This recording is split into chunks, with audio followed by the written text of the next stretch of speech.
Bueno, vamos a ver ahora un nuevo libro que se llama Pecado, de RBA. Dice, ¿ha visto usted muchos asesinatos y cosas así? Strafford esbozó una leve sonrisa. No hay cosas así. El asesinato es único. Invierno 1957. En la mansión de Valley Glass House, el reverendo Lawless ha sido apuñalado y castrado durante la noche. El joven inspector Strafford investiga el crimen, pero pronto descubre que pocos quieren que la verdad salga a la luz. Nueva serie, nuevo detective, nuevo Benjamin Black, premio RBA de novela policíaca 2017.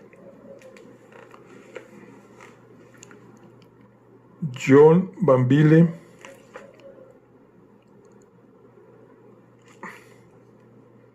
novelista, dramaturgo y guionista irlandés, está considerado como uno de los novelistas en lengua inglesa con mayor imaginación de la actualidad. A lo largo de su trayectoria, Banville ha recibido numerosos premios. En 1989, su novela El libro de los pruebas fue finalista del premio Booker y ganó el premio Guinness Pit Aviation. En 2005,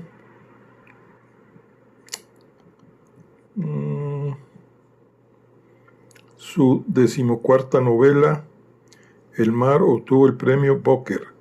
En el año 2011, Banville recibió el premio Franz Kafka y en 2013 fue galardonado con el premio Erich Penn de literatura y el premio estatal austriaco de literatura europea. En el año 2014 obtuvo el premio Príncipe de Asturias de las letras. Ha publicado un número considerable de novelas bajo el seudónimo Benjamin Black, la mayoría de los cuales cuentan con Kirke como protagonista, un patólogo irlandés afincado en Dublín. Una de las primeras cosas que el joven inspector Strafford detecta al empezar a investigar la muerte del reverendo Lawless es el carácter novelesco como de obra de Agatha Christie del escenario y los personajes que tiene ante él. El cadáver hallado en la biblioteca de la mansión de los Osborne, el coronel proverbialmente embarado, su lánguido y evanescente esposa, la hija en rebeldía, casi parece una puesta en escena, pero el cadáver del sacerdote es real y su brutal castración también. La espesa nieve invernal que ha cubierto el paisaje irlandés de Wexford no puede ocultarlo todo, y el comisario Hackett, viejo conocido de los lectores de la serie de Kirke, da el primer aviso. Strafford, a medida que indaga más y más, descubrirá que hay poderes que quieren mantener en secreto lo ocurrido. Benjamin Black se sumerge de nuevo en la Irlanda de los años 50 e inicia una nueva serie con su inimitable estilo y su don para crear ambientes y personajes fascinantes, y con un nuevo protagonista. Strafford es desgarbado, protestante, abstemio. Era solo cuestión de tiempo antes de que le dijesen que no parecía policía, pero lo que querían decir era que no parecía un policía irlandés. Bueno, pues esta es la novela que vamos a iniciar el día de hoy. Muy bien, quitamos la cubierta y vamos a ver. Pecado se llama. Benjamin Black, traducción de Miguel Temprano García, RBA. Invierno 1957. Esta fue 2017.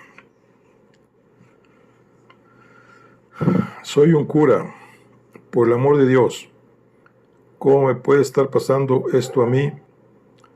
Había reparado en el casquillo vacío y sin bombilla, pero no le había dado importancia. No obstante, cuando llegó a mitad del pasillo, donde la oscuridad era mayor, algo le agarró del hombro izquierdo. Una especie de animal, le pareció un pájaro grande y robusto, que le clavó las garras en la parte derecha del cuello, justo por encima del borde del alzacuellos de celuloide. Solo sintió el golpe rápido y lacerante. Luego el brazo se le entumeció hasta la punta de los dedos. Con un gruñido se apartó de su atacante. Notó un regusto a bilis mezclada con whisky y algo metálico y áspero, que era el sabor del terror mismo. Una calidez pegajosa descendió por su costado derecho y por un instante dudó de si el animal no le habría vomitado encima. Avanzó tambaleándose y llegó al rellano, donde brillaba una única bombilla. Se tocó la pechera de la camisa y se puso las manos delante de la cara. A la luz de la bombilla, la sangre que había en ellas parecía casi negra. El brazo seguía entumecido. Trastabilló hasta las escaleras. La cabeza le daba vueltas y temió rodar por ellas, pero se aferró al pasamanos con la mano izquierda y consiguió bajar la amplia curva hasta el vestíbulo. Una vez ahí se detuvo mareado y jadeante, como un toro herido. No oía nada, solo un retumbar lento y sordo en las sienes. Una puerta. La abrió, buscando con desesperación dónde refugiarse. La punta del pie se le enganchó en el borde de la alfombra y cayó de bruces, desmadejado y sin fuerzas, y al caer se golpeó la frente contra el parqué. Yació inmóvil en la penumbra. La madera, que olía a cera y polvo viejo, le rozó suavemente y fría la mejilla. Yació inmóvil en la penumbra. La madera, que olía a cera y polvo viejo, le rozó suave y fría la mejilla. El abanico de luz del suelo a sus pies se plegó de pronto cuando alguien entró y empujó la puerta para cerrarla. Un animal, el mismo u otro, se inclinó sobre él respirando. Unas uñas o garras, no supe decir qué, rebuscaban en su regazo. También ahí estaba pegajoso, pero no por la sangre. Vio el brillo de la cuchilla, notó cómo cortaba fría y profundamente su carne. Habría gritado, pero le fallaron los pulmones. No le quedaban fuerzas, ya no. A medida que desfallecía, también fue disminuyendo el olor, hasta que no quedó más que un frío cada vez más gélido. Confiteo. Deo. Rodó de espaldas.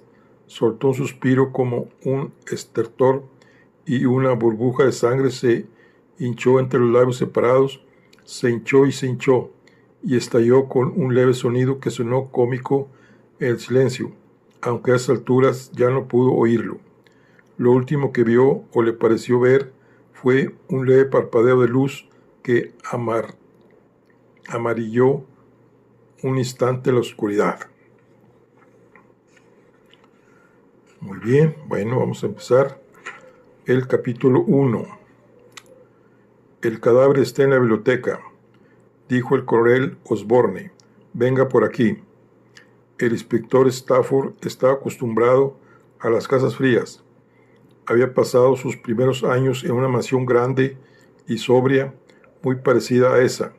Luego lo habían enviado al colegio en un lugar que era aún más grande, gris y frío. A menudo se maravillaba de los extremos de pobreza e incomodidad que se daba por descontado, que soportarían los niños sin la más mínima queja o protesta.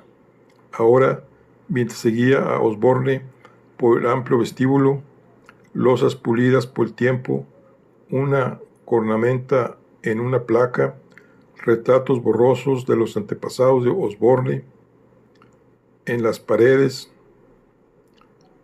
a ambos lados. Le pareció que el aire era incluso más frío ahí que fuera. En una cavernosa chimenea de piedra, 3 trozos de turba húmeda colocados en forma de trípode ardían hoscos sin emitir ningún calor detectable. Había estado nevando sin cesar durante 2 días, y esa mañana todo pareció detenerse con silencioso pasmo ante el espectáculo de semejantes extensiones de blancura, interrumpidas por todas partes. La gente decía que era inaudito, que nunca había visto un tiempo así, que era el peor invierno que se recordaba, pero decía eso mismo todos los años cuando nevaba y también los años en que no nevaba. La biblioteca daba la impresión de ser un sitio donde no hubiese entrado nadie desde hacía mucho tiempo, y ese día era como si estuviesen abusando de su paciencia, como si estuviera indignada de que violasen su soledad de forma tan brusca y repentina. Las vitrinas con la puerta de cristal de las paredes miraban hacia adelante con frialdad, y detrás del vidrio empañado los libros aguardaban hombro con hombro con una actitud de resentimiento mudo. Las ventanas con parteluces estaban encajadas en gruesos alféizares de granito, y la luz, reflejada por la nieve, irreal, cruda y blanca, brillaba a través de los numerosos cristales emplomados. Strafford ya había echado un vistazo escéptico a la arquitectura de la casa, falso estilo, artes y oficios. Había pensado enseguida con desprecio: no es que fuese un snob, o no exactamente. Lo único que pasaba era que le gustaba que se dejasen las cosas como estaban y no que se las disfrazase de lo que nunca podría ser. Pero, ¿y él? Era enteramente auténtico. No le había pasado desapercibida la mirada de sorpresa con la que el coronel Osborne, al abrir la puerta principal, le había observado de pies a cabeza. Era solo cuestión de tiempo que le dijesen el coronel Osborne o alguna otra persona de la casa que no parecía un policía. Estaba acostumbrado. La mayor parte de la gente lo decía a modo de cumplido, y él intentaba tomárselo como tal, aunque siempre se sentía como un estafador a quien le hubiesen descubierto el truco. Lo que querían decir era que no parecía un policía irlandés. El inspector Strafford, de nombre St. John, se pronuncia St. John, explicaba fatigado. Tenía 35 años y parecía 10 años más joven. Era alto y delgado. La palabra era desgarbado, de rostro estrecho y afilado, ojos que bajo cierta luz eran verdes y pelo de ningún color en particular, con un mechón que tenía tendencia a caerle sobre la frente como un ala lacia y brillante, y que él se apartaba con un gesto rígido característico en el que utilizaba los 4 dedos de la mano izquierda. Llevaba un terno gris que, como toda su ropa, parecía ser una talla o 2 más grande de la cuenta, una corbata de lana con el nudo muy apretado, un reloj de bolsillo con una cadenilla, había sido de su abuelo, y una gabardina gris con una bufanda de lana gris. Se había quitado el sombrero de filtro negro blando, y ahora lo sujetaba a un lado por el ala. Tenía los zapatos empapados por la nieve fundida. No pareció reparar en los charcos que se estaban formando a sus pies en la alfombra, y también tenía los bajos de los pantalones mojados. No había tanta sangre como debiera, en vista de las heridas infligidas. Cuando miró más de cerca, reparó en que alguien había fregado la mayor parte. También habían manipulado el cadáver del cura, y hacía de espaldas con las manos juntas sobre el pecho y con los pies, calzados con unos zapatos de clérigo grandes y brillantes, alineados con pulcritud. Solo le faltaba un rosario alrededor de los nudillos. No digas nada de momento, se dijo Strafford. Ya habrá tiempo de hacer preguntas incómodas después. En el suelo, al lado de la cabeza del cura, había un alto candelabro de latón. La vela se había consumido y el cebo se había derramado por los lados. Extrañamente parecía una cascada helada de champán. «Qué cosa tan rara, ¿verdad?», dijo el coronel tocándolo con la puntera del zapato. «Le aseguro que me dio escalofríos, como si hubiesen celebrado una misa negra o algo así». Strafford nunca había oído hablar del asesinato de un cura, no en este país, o al menos no desde los días de la guerra civil, que había terminado cuando él daba sus primeros pasos. Cuando se conocieron los detalles, si es que llegaban a saberse, sería un escándalo enorme. No quería pensar en eso, aún no. Dice que se llamaba Lewles. El coronel Osborne frunció el ceño al mirar al muerto y asintió con la cabeza. El padre Tom Lewles, sí, o el padre Tom, que es como lo llamaba todo el mundo. Alzó la vista para mirar al inspector. Gozaba de mucha simpatía entre la gente de aquí. Todo un personaje. Amigo de la familia, sí. Viene a menudo. Supongo que ahora debería decir venía desde su casa en Escalstone. Guarda su caballo en nuestros establos. Soy el montero mayor de Kelmore. El padre Tom nunca se perdía una salida. Se suponía que ayer íbamos a cazar, pero nevó. Vino de todas formas. Se quedó a cenar y le ofrecimos una cama para pasar la noche. No podría haberle dejado marchar con ese tiempo. Sus ojos volvieron a mirar el cadáver.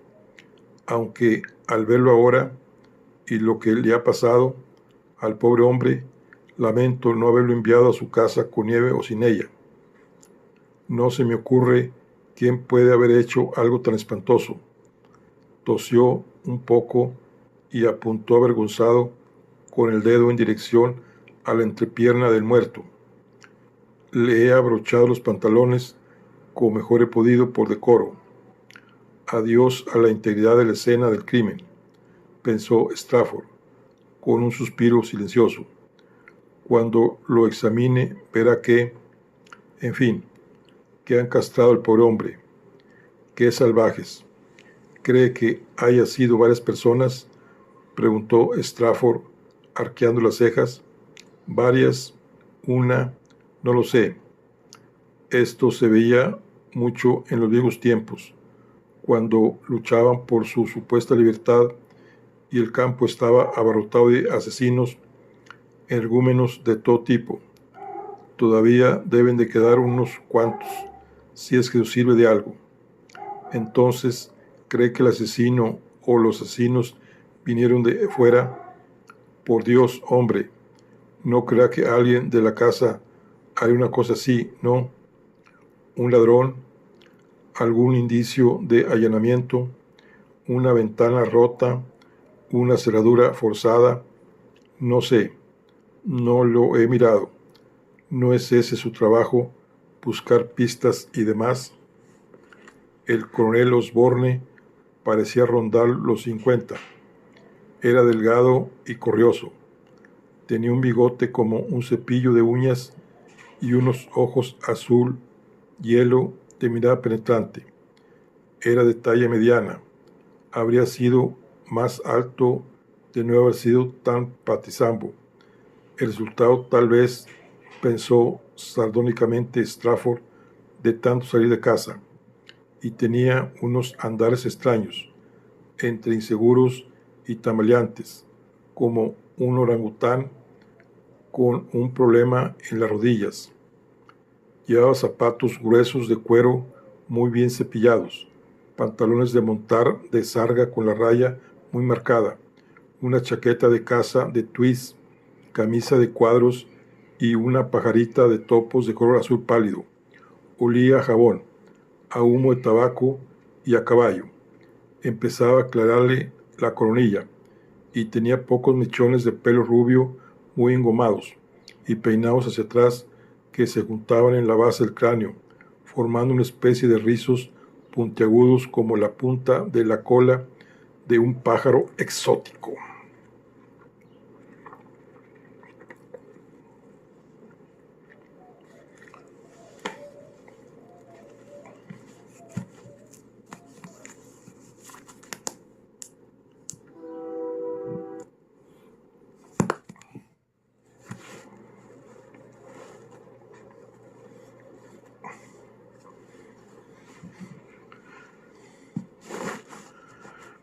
Había combatido en la guerra como oficial de los dragones de Inniskillings. Había hecho algo notable en Dunkerque y le dieron una medalla. Todo un tipo, el coronel Osborne, un tipo que Strafford conocía muy bien. Era raro, pensó, que alguien se tomara la molestia de vestirse y acicalarse tan minuciosamente cuando el cadáver de un cura castrado y apuñalado yacía en el suelo de su biblioteca. Pero claro, había que guardar las formas, fuesen cuales fueran las circunstancias. Durante el sitio de Jartum habían seguido tomando el té todos los días, a menudo al aire libre. Ese era el código de la clase a la que pertenecía el coronel, que era también la clase de Strafford. ¿Quién lo encontró? Mi mujer. Entiendo. Dijo si estaba así, tumbado de esta forma, con las manos juntas. No. De hecho, lo adecenté un poco. Entiendo. Demonios, pensó, demonios. Pero no le junté las manos. Eso debió de ser la señora Duffy. Se encogió de hombros. Ya sabe cómo son, añadió despacio con una mirada elocuente. Strafford sabía que con eso se refería a los católicos, claro. Luego el coronel sacó una pitillera de plata del bolsillo interior de la chaqueta, apretó el cierre con el pulgar, abrió la pitillera en la palma de la mano y mostró dos pulcras hileras de cigarrillos, cada una de ellas sujeta con una goma elástica. Strafford reparó automáticamente en que la marca era Senior Service. ¿Le apetece fumar? No, gracias, respondió Strafford. Siguió contemplando el cadáver. El padre Tom había sido un hombretón de hombros robustos y pecho ancho. Unos mechones de pelo lanoso le asomaban de las orejas. Los curas, al no estar casados, tendían a descuidar esas cosas, pensó Strafford, lo que le recordó.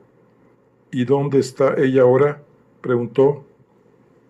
Su mujer, Osborne le miró por un segundo con dos colmillos de humo de cigarrillo saliendo de la nariz.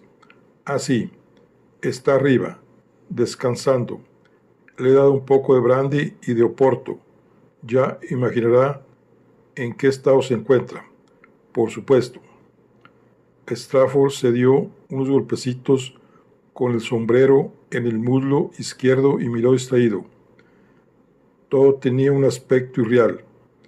La enorme sala cuadrada, las estanterías nobles, la elegante, aunque descubría alfombra turca, la disposición de los muebles y el cadáver, tendido con tanta pulcritud, con los ojos abiertos y velados, mirando vagamente hacia arriba, como si su propietario no estuviese muerto, sino sumido en una especulación desconcertante. Y luego estaba el hombre que había al otro lado del cadáver, con los pantalones recién planchados, la camisa de algodón de cuadros y la pajarita anudada de forma experta, con su bigote militar, los ojos fríos y un rayo de luz de la ventana que había a su espalda centellando en la pendiente de su cráneo tenso y bronceado. Era demasiado teatral, sobre todo con esa luz brillante y artificial que se abría paso desde fuera. Parecía la escena final de un melodrama de salón, con el telón a punto de bajar y el público dispuesto a aplaudir. ¿Qué había ocurrido la noche anterior para que este hombre acabase muerto y mutilado? ¿Ha venido desde Dublín?, preguntó el coronel Osborne. Debe de haber sido peligroso. Las carreteras parecen de cristal. Hizo una pausa, levantó una ceja y bajó la otra. ¿Ha venido solo? Me llamaron por teléfono y me acerqué. Estaba visitando a unos parientes cerca de aquí. Ah, ya veo, murmuró el coronel. Luego carraspeó. ¿Cómo ha dicho que se llama? Stafford. Stafford, con R. Lo siento. No se preocupe. Le pasa a todo el mundo. El coronel Osborne asintió con la cabeza, frunció el ceño y se quedó pensando. Stafford, musitó. Stafford. Le dio una larga calada al cigarrillo y cerró el ojo por el humo. Estaba intentando ubicar el nombre. El inspector no se ofreció a ayudarle. Pronto llegará más gente, dijo. Guardias de uniforme, un equipo forense y un fotógrafo. El coronel Osborne le miró alarmado. ¿De prensa? El fotógrafo, no, uno de los nuestros, para hacer un registro fotográfico de la escena del crimen. Apenas les molestará, pero es probable que la historia llegue a los periódicos y también a la radio. Es inevitable. Sí, supongo que sí, dijo sombrío el coronel Osborne. Claro, lo que cuenten no dependerá exactamente de nosotros. ¿Qué quiere decir? Stafford se encogió de hombros. Estoy seguro de que sabe también como yo que en este país los periódicos no publican nada que no haya sido, en fin, censurado. ¿Censurado?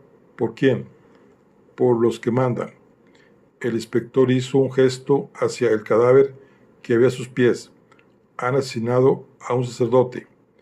El coronel Osborne asintió con la cabeza y movió la mandíbula a los lados como si mascase. Por mí pueden censurar todo lo que quieran. Cuanto menos salga a la luz, tanto mejor. Sí, podría tener suerte. ¿Suerte? Podría no salir nada a la luz. Me refiero a que las circunstancias podrían, digamos, encubrirse. No sería la primera vez. El coronel no reparó en la ironía de esa última observación. El encubrimiento, en caso de escándalo, no solo no era raro, sino más bien la norma. Volvió a contemplar el cadáver. Aún así, es un mal asunto. Dios sabe lo que dirán los vecinos. Una vez más, miró de soslayo al detective con una mirada intrigada. Stafford dijo, es raro, pensaba que conocía a todas las familias de por aquí. Se refería, claro, a todas las familias protestantes, y Stafford lo sabía. Los protestantes eran más o menos el 5% de la población de la todavía joven república, y de ese número solo una pequeña fracción, los protestantes de a caballo, como los llamaban con desprecio los católicos irlandeses. se las arreglaban aún para aferrarse a sus fincas y vivir más o menos como habían vivido antes de la independencia. Por eso no era ninguna sorpresa que pretendieran conocerse o al menos tener noticia unos de otros mediante una intrincada red de parientes, familia política, vecinos y una cohorte de antiguos enemigos. En el caso de Strafford, no obstante, era evidente que el coronel Osborne no tenía respuesta. Divertido, el inspector decidió ceder. ¿Qué más daba? Roslea, dijo, como si fuese una contraseña que cuando se paró a pensarlo es lo que era. Cerca de Bunclody, esa parte del condado. Ah, sí, dijo señor el coronel. Roslea House. Creo que estuve una vez en una boda o algo por el estilo. Es su... sí, mi familia todavía vive ahí. Bueno, mi madre murió joven y solo tuvieron un niño. Solo un niño. Siempre le sonaba raro a sus oídos de adulto. Sí, farfulló asintiendo el coronel, que no le había prestado mucha atención. Sí, claro. Strafford notó que no estaba muy impresionado. No había ningún Osborne cerca de la parroquia de Rolla, y el coronel no estaba muy interesado en ningún sitio donde no hubiese ningún Osborne. Strafford imaginó a su padre riéndose. A su padre le divertían las pretensiones de sus correligionarios y los complicados rituales de clase y privilegios, o de privilegios imaginarios, con que vivían, o intentaban vivir en esos tiempos difíciles. Al pensarlo, Strafford volvió a dejarse llevar por el asombro. ¿Qué podría haber sucedido para que un cura católico, un amigo de la familia, estuviese tendido muerto en su propia sangre en Baiglass House, la casa solariega de los Osborne, de la antigua baronía de Scarwatch, en el condado de West Force? No era raro que quisiera saber qué dirían los vecinos. A lo lejos oyeron llamar a la puerta principal. Debe de ser Jenkins, dijo Strafford. El oficial Jenkins, mi ayudante. Me avisaron de que estaba de camino.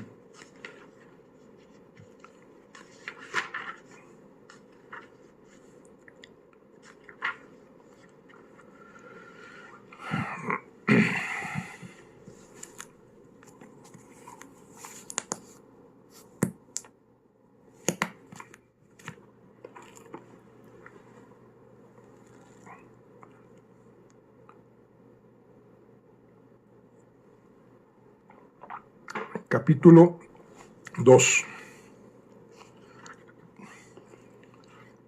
Lo primero en lo que reparaba todo el mundo al ver al oficial Jenkins era en lo achatada que tenía la cabeza. Era como si le hubiesen rebanado la coronilla, como el extremo de un huevo cocido. ¿Cómo, por pequeño que sea, puede caber un cerebro en un espacio tan reducido?, pensaba la gente. Intentaba disimular la deformidad usándose el pelo con bricklin y peinándoselo con una especie de tupé, pero no engañaba a nadie. Se decía que a la partera se le había caído de cabeza cuando nació, pero la historia parecía un tanto inverosímil. Extrañamente nunca llevaba sombrero. Tal vez pensaba que un sombrero le aplastaría el pelo abocando con tanto cuidado y echaría a perder el intento de camuflaje. Era joven, todavía en la veintena, serio y entregado. También era inteligente, aunque no tanto como él creía. Tal como había tenido ocasión de pensar A menudo Strafford, con cierta comprensión, cuando alguien decía algo que no entendía, se quedaba callado y atento, igual que un zorro al olfatear la presa. No era popular en el cuerpo, lo cual era razón suficiente para que Strafford le fuese simpático. Los dos eran marginados, algo que no preocupaba a Strafford, o al menos no mucho, aunque Jenkins odiaba que lo dejaran de lado. Cuando la gente le decía en broma, como si por alguna razón eso les divirtiera, que lo que necesitaba era echarse novia, fruncía el ceño y se le ruborizaba la frente. Que se llamase Ambrose no era ninguna ayuda, y menos cuando todo el mundo, excepto él mismo, lo llamaba Ambi. Strafford reconocía pesaroso que era difícil para un hombre serio cuando tenía el cráneo achatado como un plato vuelto al revés y te llamabas Ambi Jenkins. Por pura coincidencia, Jenkins llegó a la vez que el equipo forense, que subió detrás de él los escalones de la entrada, dejando tras ellos penachos de humo de cigarrillo. Eran Hendricks, el fotógrafo, un hombre fornido con gafas de concha, espesas cejas negras y un caso grave de acné heredado de la adolescencia. Willoughby, el experto en huellas dactilares, al menos se suponía que era un experto, cuya piel color de masilla y manos temblorosas eran las marcas evidentes de un bebedor secreto, y su jefe, el fumador compulsivo, Harry Hall, a quien siempre llamaban por el nombre y el apellido, como si fuera uno solo, por lo que sonaba como un apellido con guión, Harry Hall, que con sus enormes hombros encorvados, el cuello grueso y los colmillos prominentes y amarillos, a Strafford le recordaba siempre a un elefante marino. Strafford había trabajado antes con los tres. En privado los conocía como Leo, Curly y Mo. Se quedaron sobre las losas del vestíbulo sacudiéndose la nieve de las botas y echándose el aliento en las manos. Harry Hall con la colilla de un cigarrillo pegada al lado inferior y 2 centímetros de curva ceniza en la punta.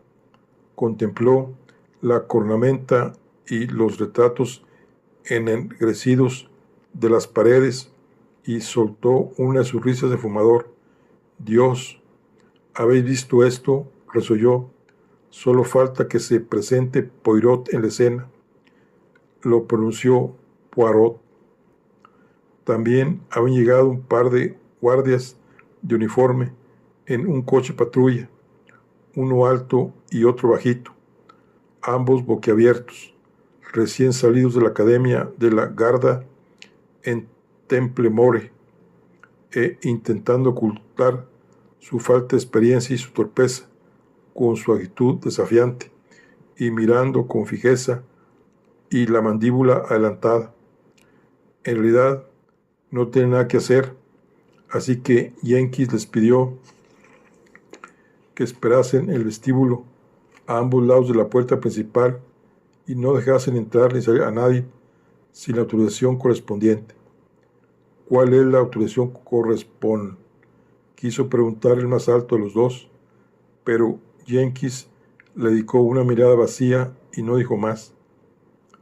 Aunque cuando Strafford hizo pasar a Jenkins y a los forenses a la biblioteca, el guardia alto observó al otro y murmuró: la autorización correspondiente. ¿A qué se refiere si se trata de una casa particular? Y los dos se rieron con la risa cínica que estaban intentando aprender de los veteranos del cuerpo. El coronel Osborne seguía de pie al lado del cadáver, tieso como una vela, rígido y expectante. También ahí Harry Hole miró feliz y asombrado a su alrededor y contempló los estantes, la chimenea de mármol y los muebles medievales falsos. «Es una biblioteca», le susurró incrédulo a Hendrix. «Una puta biblioteca de verdad y con cadáver y todo». Los forenses nunca dedicaban su primera atención al cadáver. Era una parte no oficial de su código profesional. No obstante, Hendrix se había puesto manos a la obra. Las bombillas del flash de su gran flex se encendían, silbaban y dejaban a todos los presentes ciegos 1 o 2 segundos después de apagarse. «Venga a tomar un poco de té», dijo el coronel Osborne. La imitación estaba dirigida solo a Strafford, pero el oficial Jenkins no se percató o le trajo sin cuidado. Jenkins tenía una vena engreída y siguió a los 2 hombres cuando salieron de la sala. En la cocina, Osborne le miró con severidad, pero no dijo nada. Jenkins se alisó el pelo de la nuca. No iba a dejarse avasallar por un irlandés anglófilo con zapatos de cuero y pajarita. «¿Se las arreglarán ahí dentro?», le preguntó el coronel Osborne a Strafford, haciendo un gesto hacia la biblioteca. «Serán muy cuidadosos», respondió cortante Strafford. «Normalmente no rompe nada». «Ah, no me refería a... Es decir, solo quería saber si...», frunció el ceño. Estaba rellenando el hervidor de agua en el fregadero. Al otro lado de la ventana, las ramas negras y desnudas de los árboles estaban cargadas con tiras de nieve que brillaban como azúcar granulada. «Parece una pesadilla. Casi siempre es igual. La violencia siempre parece fuera de lugar, lo que no es de extrañar. ¿Ha visto usted muchos asesinatos y cosas así?». Strafford esbozó una leve sonrisa. «No hay cosas así. El asesinato es único». «Sí, entiendo lo que quiere decir», respondió Osborne, aunque era evidente que no lo entendía del todo. Dejó el hervidor sobre el fogón. Tuvo que buscar las cerillas. Las encontró por fin. Abrió los armarios y se quedó mirándolas con impotencia. Estaba claro que no había pasado mucho tiempo en la cocina en los últimos años. Sacó 3 tazas de un estante. 2 tenían grietas en los lados, como finos pelillos negros. Las dejó sobre la mesa. «¿A qué hora encontraron el cadáver?», empezó Jenkins, pero se interrumpió al ver que los 2 hombres miraban detrás de él. Se volvió. Una mujer había entrado sin hacer el menor ruido. Se quedó al lado de una puerta baja que conducía a otra parte de la casa, con una mano tensa sobre la otra a la altura de la cintura. Era alta. Tenía que encorvarse un poco para pasar por la puerta, y muy delgada. Su piel era pálida y sonrosada, como la leche desnatada cuando se mezcla con una gota de sangre. Tenía el rostro alargado, igual que una virgen de un pintor clásico poco conocido, ojos negros y la nariz fina con un bultito en la punta. Llevaba una rebeca beige y una falda gris que le llegaba hasta la pantorrilla y que le hacía arrugas en la cadera, apenas más ancha que la de un muchacho. No era guapa. Le faltaba carne para eso, pensó Strafford. Pero, de todos modos, algo en su apariencia frágil y melancólica hizo sonar una campana en su interior con un silencioso y pequeño tin. «Ah, estás ahí, cariño», dijo el coronel Osborne. «Pensaba que estabas durmiendo». «He oído voces», respondió la mujer, mirando a Strafford, a Jenkins y otra vez a Strafford con ojos inexpresivos. Es mi mujer, explicó Osborne. Silvia, este es el inspector Strafford. Y Jenkins, replicó Jenkins, subrayando la palabra con un gesto de desaprobación. No entendía por qué la gente no recordaba nunca su nombre. Al fin y al cabo, no se llamaba Jones ni Smith, oficial Jenkins. Silvia Osborne no le saludó. Se limitó a adelantarse desde la puerta mientras se frotaba las manos. Daba la impresión de tener frío. Era como si no hubiese entrado en calor en toda su vida. Strafford tenía el ceño fruncido. Al principio había pensado que debe ser la hija de Osborne, o tal vez una sobrina, pero desde luego no su mujer. De hecho, le había dado la impresión de que era como mínimo 20 años e incluso 25 más joven que su marido, en cuyo caso pensó tenía que ser su segunda esposa, puesto que tenía hijos crecidos. Le habría gustado saber qué había sido de la primera señora Osborne. El hervidor de agua soltó un pitido estridente. Me he cruzado con alguien en las escaleras, dijo la señora Osborne. Un hombre. ¿Quién es? Probablemente uno de los míos, respondió Strafford. Ella le miró con gesto inexpresivo. Luego se volvió de nuevo hacia su marido. Le observó mientras vertía el agua hirviendo en una gran tetera de porcelana. ¿Dónde está Sadie?, preguntó. La he enviado a casa de su hermana, respondió con brusquedad Osborne. Luego miró a Strafford. El ama de llaves, la señora Duffy. ¿Por qué? Quiso saber sorprendida a su mujer, arrugando la pálida frente. Todos sus movimientos eran lentos y cuidadosamente calculados, como si estuviera vadeando en el agua. Ya sabes lo cotilla que es, observó Osborne, desviando la mirada y luego murmurando para los adentros, aunque su hermana tampoco es que sea muy discreta. La señora Osborne miró a un lado y se llevó una mano a la mejilla. No lo entiendo, dijo con voz vacilante.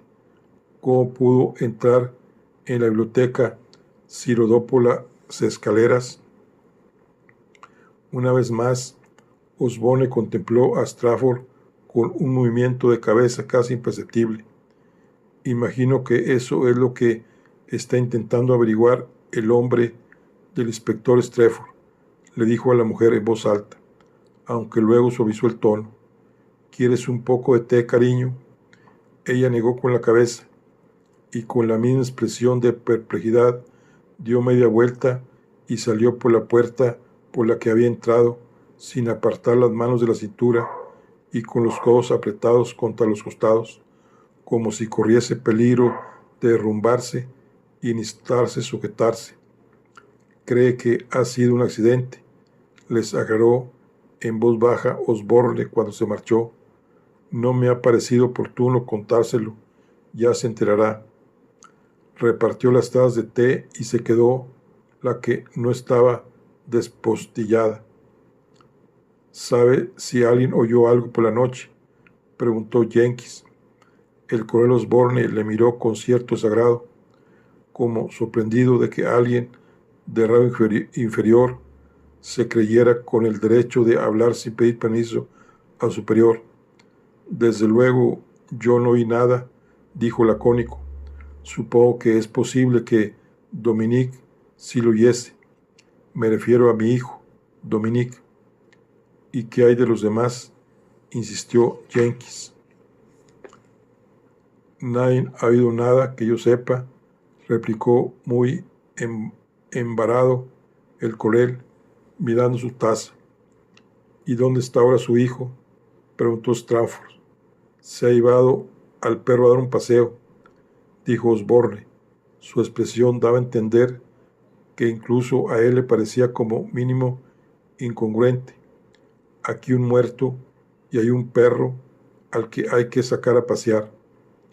¿Cuánta gente había anoche en la casa?, preguntó Strafford. Osborne desvió la mirada hacia arriba y movió los labios mientras contaba en silencio. 5, dijo, contando al padre Tom. Además del ama de llaves, claro. Tiene una habitación. Hizo un gesto en dirección al suelo, en el piso de abajo. Entonces, usted, su mujer, su hijo y el padre Lawless. Eso es. Así me salen 4. ¿No ha dicho que eran 5 sin contar al ama de llaves? Y mi hija. No se lo he dicho. Letty. Algo cruzó vagamente por su semblante, como la sombra de una nube que rozara una colina un día ventoso. Dudo que oyera nada. Duerme muy profundamente. De hecho, no parece hacer otra cosa. Tiene 17 años, añadió, como si esto explicase no solo la afición a dormir de su hija, sino también muchas otras cosas. ¿Dónde está ahora? El coronel Osborne dio un pequeño sorbo de la taza y torció el gesto. Strafford no supo si por el sabor del té era tan fuerte que casi era negro, o al pensar en su hija, aunque decidió meditarlo después. Una de sus reglas eran que en un caso de asesinato no había nada en lo que no valiese la pena fijarse. Puso las 2 manos sobre la mesa y se levantó. Quisiera ver la habitación donde durmió anoche el padre Lawless, dijo. Jenkins también se había puesto en pie. El coronel Osborne siguió sentado mirándoles. Abandonó un instante su actitud enérgica y escéptica y por primera vez pareció inseguro, vulnerable y asustado. Es como una pesadilla, repitió. Miró casi implorante a los 2 hombres que tiene delante. Supongo que pasará, que pronto parecerá más que real.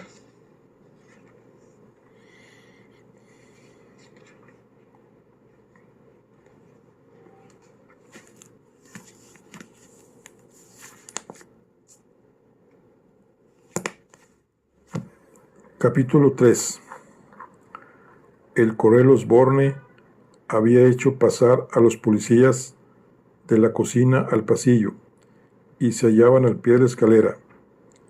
Strafford admiró para sus adentros la elegante curva del pasamanos, cuando en ese instante Harry Hall salió de la biblioteca arrastrando los pies y encendiendo un cigarrillo cubriéndose con la mano. ¿Tiene un momento?, le preguntó a Strafford. El inspector miró la corpulenta figura que tenía delante e intentó no mostrar su antipatía. No era que tuviese mucha importancia. Hacía mucho que los dos habían dejado claro su mutuo desagrado, aunque habían llegado al acuerdo tácito de no dejar que eso interfiriese con su trabajo. A ninguno de los dos le importaba tanto el otro como para pelearse. El coronel Osborne y el oficial Jenkins se habían detenido en los primeros escalones y se habían dado la vuelta esperando. La tensión entre Strafford y el forense eran palpables. El coronel Osborne frunció el ceño y miró a Harry Hall, a Strafford y a Jenkins con interés inquisitivo.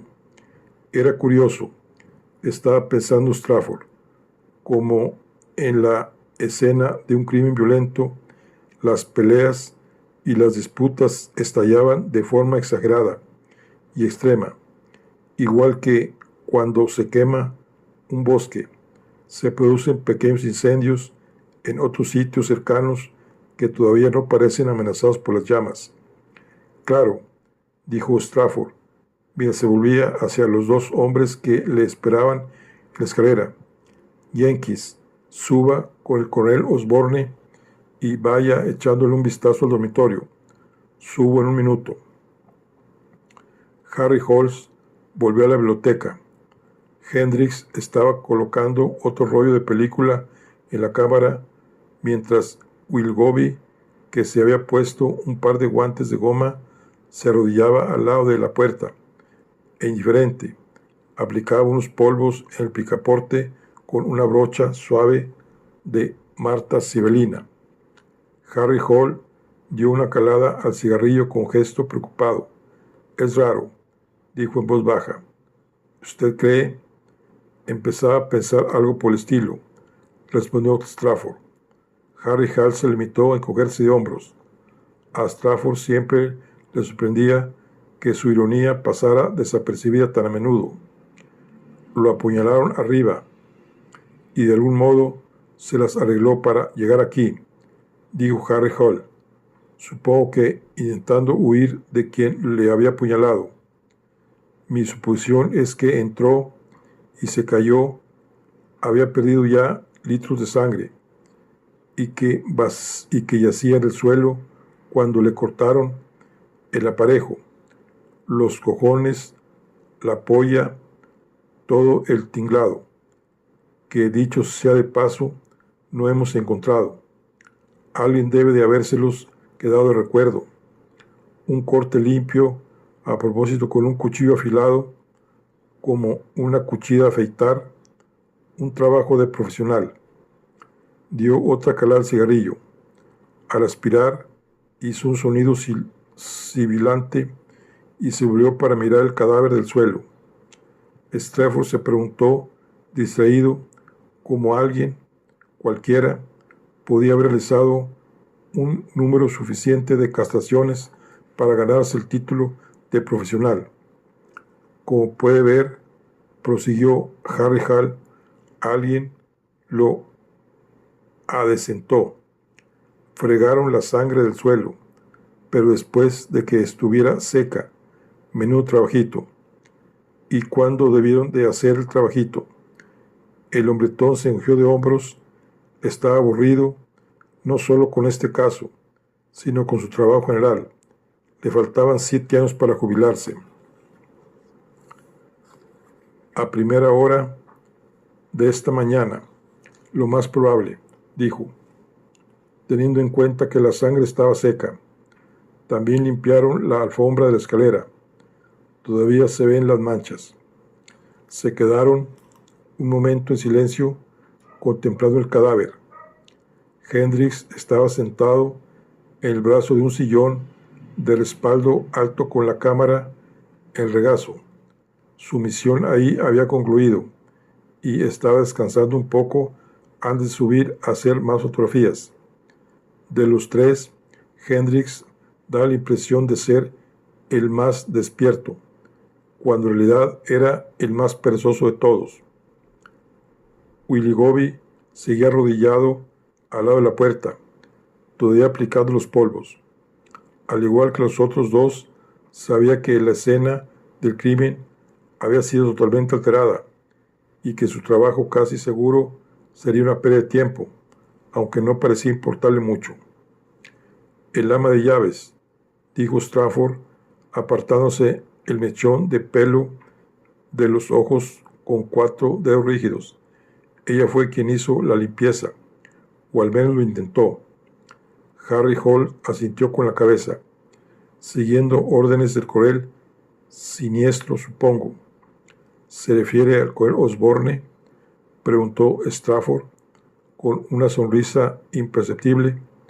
«Es probable.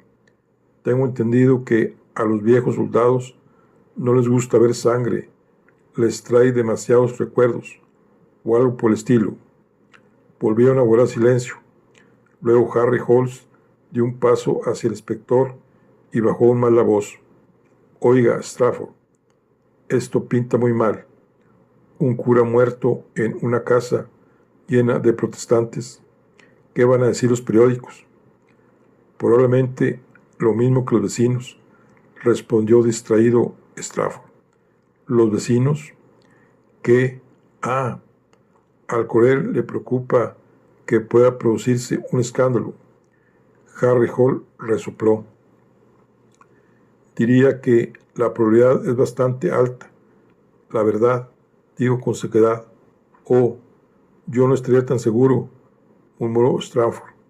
Se quedaron ahí, mientras Harry Hole apuraba el cigarrillo y Strafford se acariciaba pensativo la mandíbula enjuta. Luego fue a donde estaba Willoughby. ¿Qué hay? Willoughby se incorporó con movimientos dificultosos haciendo muecas. Esta espalda mía, jadeó, me está matando. Tenía gotas de sudor en la frente y el labio superior. Era casi mediodía y necesitaba una copa cuanto antes.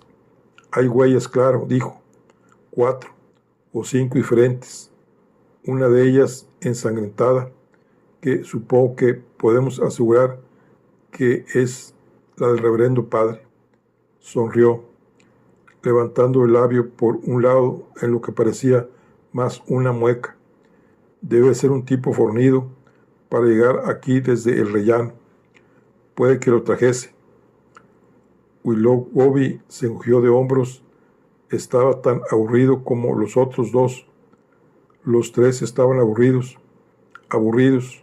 helados y deseando largarse de ese sitio lúgubre, frío y sanguinolento, y volver a su acogedor despacho en Pearl Street. Eran dublineses. Estar en el campo les daba escalofríos, al menos Harry Holmes y a Hendricks, pues Willoughby ya los tenía. Y en el candelabro, quiso saber Strafford, ¿qué? ¿Ha encontrado huellas en él? Aún no lo he comprobado. Lo he mirado por encima. Parece que lo han limpiado. Harry Hole se acercó al tiempo que encendía otro cigarrillo. Fumaba Woodbines, no porque fuesen baratos, sino porque eran fuertes. No hay nada mejor para arrancar las flemas, decía, y tosía con fricción para demostrarlo. Bueno, dijo, ¿cómo vamos a manejarlo? Manejarlo. Ya sabe a qué me refiero. Esto va a traer muchos problemas, más de uno para quemarse los dedos. Strafford miró las manchas de nicotina en las manos rollizas de aquel hombretón. ¿Ha llamado alguien a una ambulancia?, preguntó. Hay una del Hospital General de Westford de camino, respondió Harry Hole, aunque a saber cuándo llegará con este tiempo. No es más que nieve, por Dios, dijo Strafford con un destello de irritación. ¿Por qué tiene que repetir todo el mundo lo mismo? Harry Hole y Willoughby cruzaron una mirada hasta el menor estallido de Strafford. Se consideraba una prueba de su frialdad aristocrática y de su desprecio por quienes lo rodeaban. Sabía que lo llamaban Lord Estirado por un personaje de un tebeo del colegio, y no le habría importado de no ser porque su reputación de ricachón dificultaba aún más su trabajo. En cualquier caso, dijo Harry Hole, ¿ya hemos terminado? Sí, respondió Strafford. Gracias.